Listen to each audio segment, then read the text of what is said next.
Welcome to Plan 9 Crunch. I'm Doug Gibson. This is Joe Gibson.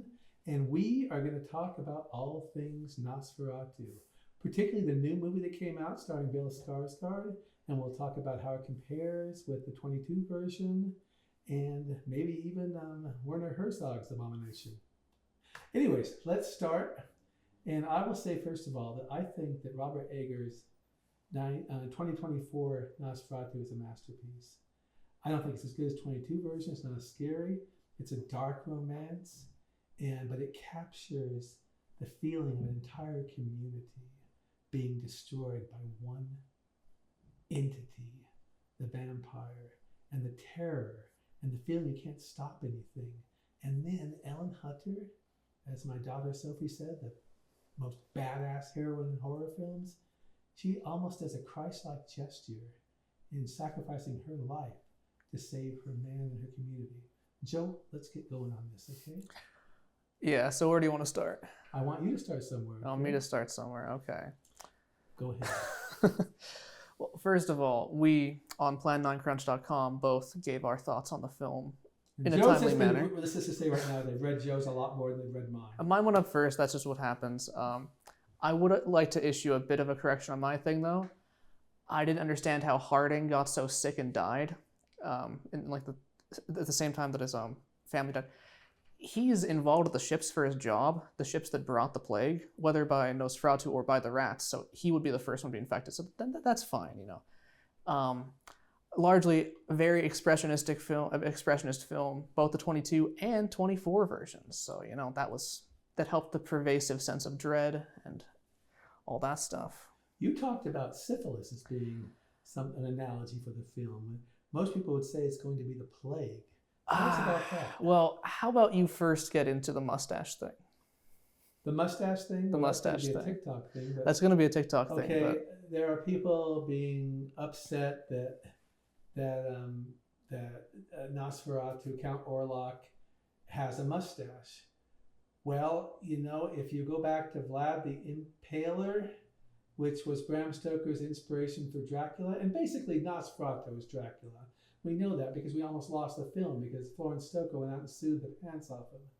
So if you go back to Vlad the Impaler, he has quite the mustache. And maybe later, we might be able to put up a picture of him on this. So I don't think there's any problem with Bill Skarsgård having a mustache. Yeah. What do you think, Joe? Well, of course, Eggers has talked about not only Vlad, but also that's the style of the time. The style of the time and the place would be to have a mustache as gaudy as that. But I don't think that Nosferatu and Dracula are the same, really. I don't think Orlok is Dracula. Okay, so technically speaking, Dracula is not even Vlad the Impaler. He just took the name. Stoker took the name and some vague concepts of the general area and stuff, but it's just a cool name. He has a mustache in the book, so I will grant you that. Any Dracula adaptation probably should have the mustache. But look at Orlok in the 22 film. He's fully rat-like in the face, the teeth especially, and the claws. If we're adapting just strictly Dracula, he'd die in Transylvania, being slashed in the throat with garlic in his mouth and being staked. That's how Dracula dies in the book. But he doesn't die that way in the Nosferatu film. Orlok has entirely different aspirations and aims and goals. No 3 wives, no scheme to bring the babies out to feed those wives, and he's only focused on Ellen, not Lucy and Mina. And in terms of the design, he's supposed to be rat-like because it's supposed to be the plague in the 22 film. That's the pervasive thing. But like Dracula and vampire fiction around this time goes into syphilis, and just a couple of evidence points for that. Dracula is a disgusting character but sexual. His bite and embrace corrupt. The novel spends much of its time analyzing the sexualities of Mina and Lucy. Many of Bram Stoker's influences and contemporaries suffered from syphilis. Renfield resembles neurosyphilis in how he acts. Much of what we know about general insanity is neurosyphilis with the general paralysis of the insane studies. And Bram Stoker himself might have died of syphilis, that's speculated. So obviously a very syphilitic book. And when you take away the rat features to add in he's this corpse that is motivated by Ellen's sexual regret, that's a big motif in syphilis as well. It just becomes inherently more syphilitic to have him, to have Ellen sleep with a corpse that then falls onto it. It brings in hag riding and all sorts of other folklore stuff, but when you add that to the Dracula idea, as Eggers is doing, that becomes syphilitic, not plague. Sorry, that was quite a bit, but... No, that's interesting. I mean, under your diagnosis, they shouldn't have lost the case in the 1920s to Florence Stoker, because it was a different movie. I think a lot of the Dracula romance thing is the fault of the Hammer films, which are full of busty women after busty woman after busty woman. They finally go into Carmilla and get another busty woman. And I don't know if, I know you think what I'm about to say is ridiculous, but I think Bill Skarsgård's Count Orlok has a fantasy of loving a woman, okay? And he has no idea really how to do that. It all comes down to him sucking the blood when all's said and done. Even though he's masquerading that he's in love with Lily, what's her name? Lily Rose Depp's Ellen Lily Hutter. Rose Depp's character. And I think that feeling he has in both movies, by the way, results in this kind of delusion that Nosferatu has that allows him to go far beyond as far as he should go and then meet his own death. I guess we don't disagree as much as you think, per se. I think that he's not capable of love, but in terms of like performing the lustful actions that we see throughout the movie, he's more than capable of that. Well, I'm just going to say I don't think his John Thomas works, okay? That's not necessary for the actions we see him do, but the fair point, I suppose. He is a rotting corpse, after all. Mm-hmm. And what do you think of the inclusion of William Dafoe as the Van Helsing type person in the movie? That I have some issues with that. Do you have any pause? Do you want to share first? All I would say is that I think that film is a different medium than literature. I know that I made it sound like it's very profound, but it is, okay? And I don't mind when a filmmaker tries to make a work different or tries to add something, because when we're reading a book, unless we're joining on listening to it in the car, we are creating the scenario in our heads. So I don't think it's unfair to not allow a filmmaker to do that. So I think it's a good thing that we were able to get William Dafoe. I know people who don't like the movie who think William Dafoe is the only good thing in it. I think it was crazy. I think he had the same kind of, slightly mad exterior that Donald Pleasance has in Halloween. And also Edward Van Sloan, I can't remember. I believe Edward Van Sloan. Who plays Van Helsing in Dracula. So I thought it was a good thing to have him. I didn't have any problem with it. Actually, we should say that film and book, very different media, and especially this book, because it's an epistolary. I don't think you can see Dracula. You have to hold it up. Okay, epistolary format. I don't want to knock over the Nosferatu. Oh, maybe you can see it. I was looking at the camera. Okay. Dracula, this book is epistolary, so it's journal entries and memorandums from all the different characters. So Jonathan's the main character early on because we read about his visit to the castle. Then Mina and Lucy have their letters and stuff. And once Van Helsing enters into the story, he dominates with his memorandums, but obviously Mina is still a character and Jonathan are still main characters, Seward as well. Translating that to a film medium that's not just people reading off their letters would be very difficult, and so you have to have some give and take in that. As far as Willem Dafoe, he's a great actor. I mean, he could have played Orlok or Nock, and they had him play the Van Helsing here. Do you want me to get into my issues with him, or? Yeah, go into your issues. That's fine.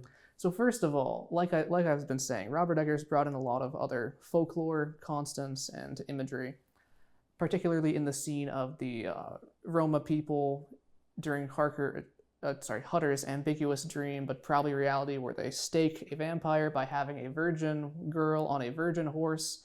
That's part of the ritual, don't question it. I don't understand how that happened, but that's okay, go on. Okay. So he sees this at one point in the film, if you're unaware. Hutter is in the Transylvania area, and he sees this Romani group with a virgin girl on a virgin horse that leads them to a vampire that they unearth, and then they stake it. And they say the same thing at the end of the movie, right? They read the text that talks about a pure woman, right? Yes, a pure woman. And Willem Dafoe and Ellen Hutter, Willem Dafoe is Professor Albin von Franz. And he and Ellen are both convinced that Ellen has to be pure of heart and condemn Orlok to death by letting him kill her. But this ritual shows us that it's entirely possible to carry out a similar ritual, kill a vampire successfully, with no cost to the woman involved. And I can see why he put that in for like the world building and the folklore stuff, but it kind of weakens the payoff at the end, right? The situation was so dire, and nobody believed it in Weisberg. Is it called Weisberg? Wiesberg. Nobody believed it, that her actual death was required. I mean, we're talking about one band of gypsies in a place that's a way station, okay? You're talking about an entire city, and she had to save everyone, okay? That's why I think there's Christ-like analogies in this. People will laugh at me, but there's a sacrifice that's done where you stifle an evil and give new life to a community. I just think, practically speaking, Hutter witnessed that event, so Hutter at least should know that it's possible to kill a vampire without the woman dying too, and he'd have motivation to tell von Franz that. Von Franz doesn't listen, but that's sort of where I think that his character was kind of just like put in here to be Willem Dafoe's greatest hits thing. Because what's interesting about Hutter is he's not the brightest of literature characters. He's not, especially compared to Harker, he's much less sharp than Harker was. If you want to keep going on... Oh yeah, I'm getting to the Willem Dafoe thing. Okay. We first meet Willem Dafoe with his cats. He's pretty clearly insane. He doesn't even recognize Sievers until... I don't remember how he recognizes Sievers, but it takes him a little bit. I should rewatch this film. I really should once it comes out on DVD. No, we'll go see it in the theater again. Okay, we'll go see it in the theater again. Oh, we can have him on here talking about it too after that. That'd be great. So he's pretty clearly insane. He's a pseudoscientist, maybe some kind of Gnostic, because he has a religious thing with this. But then he puts himself together. You know, he seems like he's pretty well-tempered and sane for much of the movie as he's treating Ellen, even though he has the scientific and the religious aspects to that. But then, you know, he takes Ellen aside, tells her basically she's going to have to sacrifice herself to defeat Orlok, which is what's going to end up happening. But first, he leads Hutter and Sievers to the resting place of Orlok, which is across the street from Hutter's house. And they're going to kill Orlok there, except he knows Nock's going to be there instead. And so what Willem Dafoe planned to happen, manipulated everything to have happen, was that Ellen would take Nosferatu to bed, and that would lead to the deaths of those two. And Nock would be there, and Hutter would stake him. And once this is revealed, Willem Dafoe cackles madly and torches the entire building, and that seems pretty insane of him again. But then he comes back at the end once they find Ellen and Orlok's bodies. He puts a hand on Hutter's shoulder, the shining light gleams on him, and he's nice to the cat again. So he's a good guy. Well, there's no shortage of mad scientists who have positive and negatives. Even George Zucco in Mad Monster, or Donald Pleasance in Halloween. There's even Bela Lugosi in the Ed Wood movie Bride of the Monster. They've been discredited. And then I can't think of every film right now, but there's films also that turn out to be the good guys, like Willem Dafoe does. It just seems like it's a little bit of both, but not really committing to either. I don't know if I can fully articulate this on the spot, but that's just, it seems a bit inconsistent to me in terms of how his character goes from one scene to the next. I don't know, do you disagree? No, I think there's an inconsistency there, but I don't think that I'm not going to use the word trope, that the idea of trope is fine. Of an inconsistent madman is something that's worthy of criticism. There are inconsistent madman heroes and anti-heroes in all types of horror films.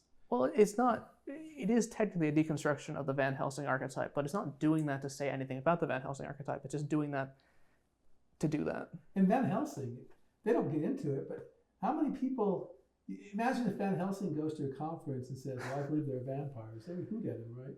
They would. Actually, while we're on the subject of Van Helsing, blood types had not been discovered yet, and blood transfusion around that time, up until the discovery of blood types, was a very taboo topic. So maybe audiences back in 1897 would see Van Helsing the way that I see von Franz, in which case not an issue at all to have this in the adaptation. Mm-hmm. You know what? There are so many vampire movies and ideas in literature. Bram Stoker didn't start it. I can't remember, it's called The Vampire by John somebody, that went out a long time earlier.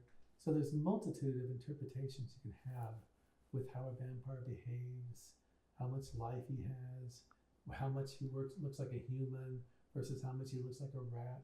I personally think that Max Schreck is the scariest Nosferatu out there, particularly when he is lifted up, almost looks like he's being lifted up on the boat, and also when he's standing in the doorway or the castleway, whatever you call it. He's so imposing. He looks emaciated, but he also looks pretty darn fierce. That brings me to something I want to talk about, which is the Werner Herzog film called Nosferatu the Vampire, which I saw for the first time. And I used the term abomination to describe it earlier. I don't really think it's an abomination.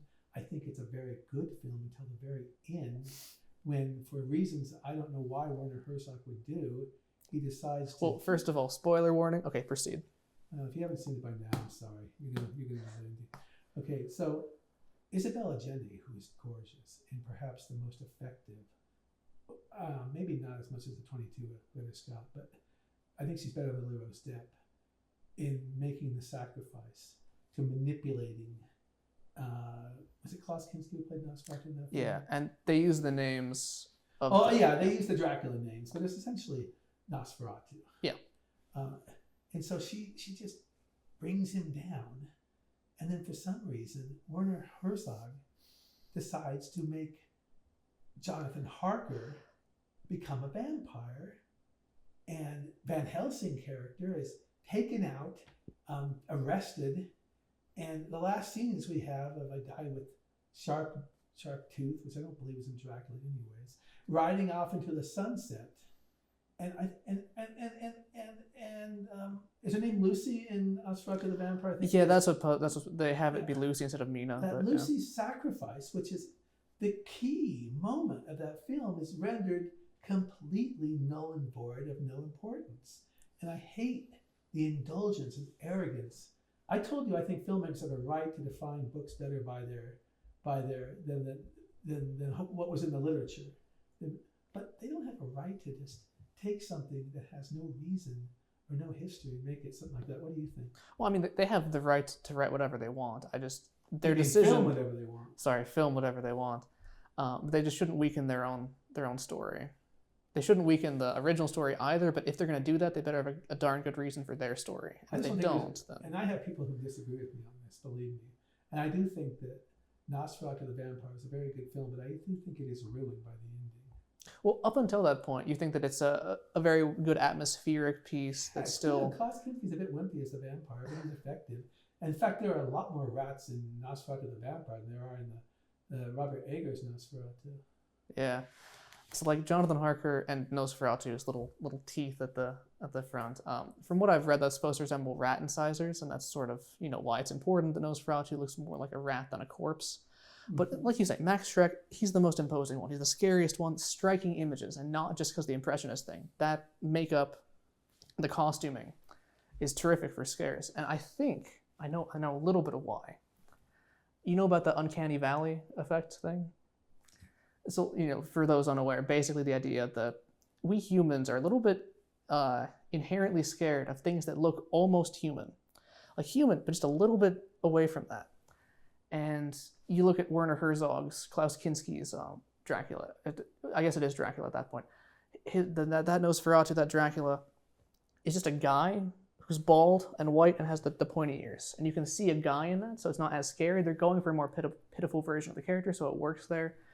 Eggers hides him behind the mustache, but that's still humanizing him to be a Transylvanian or Hungarian, Romanian, some kind of nobleman.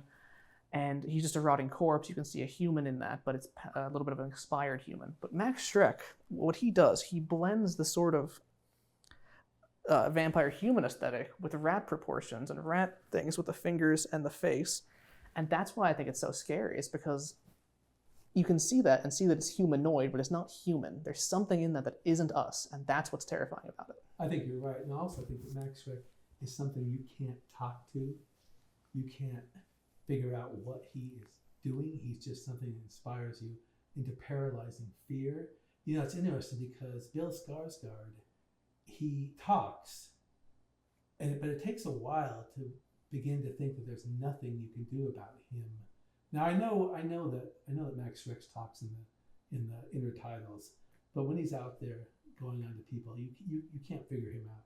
There's no discussion with him. I think there's no dialogue after the scene. So anyways, so Bill Skarsgård eventually builds a sense of dread and inevitability and give upism almost through his brute strength and things like that, which is quite different. Even though Max Schreck is terrifying, Bill Skarsgård has to use his character has to use some kind of physical force to impose his will on the people, I think. And I think that his talking, I said this earlier, I think the Nosferatu that Bill Skarsgård interpreted as someone who wants to be more than he is and is fixated on Ellen Hutter with a fantasy of having someone. I don't know if he's capable of love like he's saying, but he wants that convention in his life. It's kind of weird to me. As he says, he is her sexual appetites, or however he phrases it. And apparently she was attracted to him because there's that opening dream sequence or sequence of her in her youth, you know. Well, I was reading up on a lot of interpretations of this movie, and a lot of people call it some kind of like molestation or that kind of assault that would then manipulate her into thinking she wants that. It's a little bit unclear. She calls out for something at the beginning of the movie when she's a child. I'm not sure if it's a friend or a lover or a guardian angel merely, but that's what draws Nosferatu to her, because she has some kind of psychic energy or something. She awakens him, he says, and he goes and he does violate her in that moment. So I think you can, by the definition of violation, yeah. Whether it consummates the love act, I don't think that happens. You know, what's interesting, all three of the movies, Nosferatu the Vampire, Nosferatu Symphony of Horror, and Nosferatu 2024, by the end, Ellen Hunter, or whether it's Lucy, has control over the vampire. And the vampire gets progressively weaker. And even though she is dying, she gets progressively stronger. And at the very end, the vampire has been killed by a person who's had to give their life to kill him. Now, you argue she may not have had to do that. I had one person tell me on some social media thing, they said, why didn't they just drag Bill Skarsgård's character out of that crypt they were in, put him outdoors? But I don't know if that'd been that easy, because remember when he tried to take him out one time earlier when he was in the castle? yeah, that's actually, I don't have like any plot issues with that scene, but it is kind of weird that in his own like area where he keeps his crypt, he would let in sunlight. That's for the mood of the scene, that the sunlight gradually wanes behind Thomas as he approaches the thing. But like, it is kind of weird from a practical thing. Why, if you're a vampire, would you have holes in your walls? Good point. Good point. It's particularly since in the horror Dracula film, tears down the windows to kill him, doesn't he? In the very first Hammer movie they made of Dracula. I like horror of Dracula. Tell us more about what you think about Knock. Knock. Okay, so I rewatched the original movie recently to prepare for the 2024 movie. And what struck me is that despite mixing him with Mr. Hawkins, Harker's employer, Knock might be a more accurate Renfield than the Dwight Fry is. Just because Dwight Fry was in his 30s, right? Renfield is supposed to be a 59-year-old man or something in that ballpark. And Knock is an older gentleman. An older gentleman that is crazier for more of the story. We're not supposed to see how Renfield turns crazy in the book. He just sort of is that way. It's a John the Baptist illusion, since he speaks in parables and he foretells Dracula's appearance, then defers to him as their lord. And Knock sort of does that role with Nosferatu. You see there's even like religious symbology all over in the original and the 24 film with Knock in his communications with the thing. Where it deviates is towards the end, where they all blame Knock for being the thing causing all this, or in this movie where he's staked. Renfield's supposed to get his neck broken by Dracula, but yeah. Knock, Renfield, Dwight Fry created a character with pathos. That's the true. character still had a conscience. The Knock characters, although excellently done, in fact, he giggles to the point of irritation in Nosferatu the Vampire, by the way. The Knock characters are very well done, but these Knock characters are supposed to be just out of their minds and capable of any kind of contrary thought. other than worshiping Nosferatu. That is a good point also. Renfield isn't fully gone in the book either. That's why he gets his neck broken, because he has a little bit of resistance to Dracula. And sad that Dwight Frye was so good as Renfield that it kind of hampered his career the rest of his life. What's really ironic about Dwight Frye, the last movie he made, maybe the last, he died soon afterwards, possibly before it was even released, was Dead Men Walk with George Zucco, which is I love it, but I have to admit it's a pretty mediocre film from Producers Releasing Corporation, but he plays a Renfield type character, although the character in this Cheeto had no depth like Renfield had. So Joe, is there anything else you'd like to say about the Nosferatu right now? About Nosferatu? Yeah. Well, I think we got to praise Nicholas Holt's acting as Thomas Hutter. I think he did an amazing job. I'm used to him like in 2023's Renfield, where he played the title character there, but a much better performance. Not even that he was bad before, but I just think he stepped it up to a new level in this movie. All of the Ellen Hutters, 22, 79, of course she's Lucy, I know, and Lily Rose Depp are superb, in my opinion. The 2024 made her a little bit more disturbed than the 22 version did, I think, but I think it worked. One thing I want to say about Nosferatu, which I think is sort of the theme of it, is the true sense of horror is when it looks like spirituality and deity cannot overpower evil. And I know a lot of people who accept results where that happens, and I'm not knocking the films. I just to me, I'm old-fashioned. Evil should be triumphed by good. And I love the sacrifice. I'll say it one more time. The sacrifice in Nosferatu of one woman doing the only thing that can stop this vampire from destroying an entire civilization. And anyways, we urge you to watch the movie. It's still playing out. It's doing very well. It got like 40 million, I think, the first weekend. I was reading 50 million up. Not the first weekend. I think 50 million now. It's going to be Robert Eggers' biggest grosser, I think. And also watch Werner Herzog's film, despite my disgust with the ending. And you can watch the 22 version, the 1922 version, anywhere in the world for free. It's on YouTube, it's on Internet Archive. And we hope people get out to watch this new version. To me, I think it's a success. I know some people don't like it. I think it's a very, very good movie. I put it almost as good as 22 version. And we're Plan 9 Crunch. We're at Facebook, YouTube, TikTok, and plan9crunch.com. And from Joe Gibson and I, that's a wrap.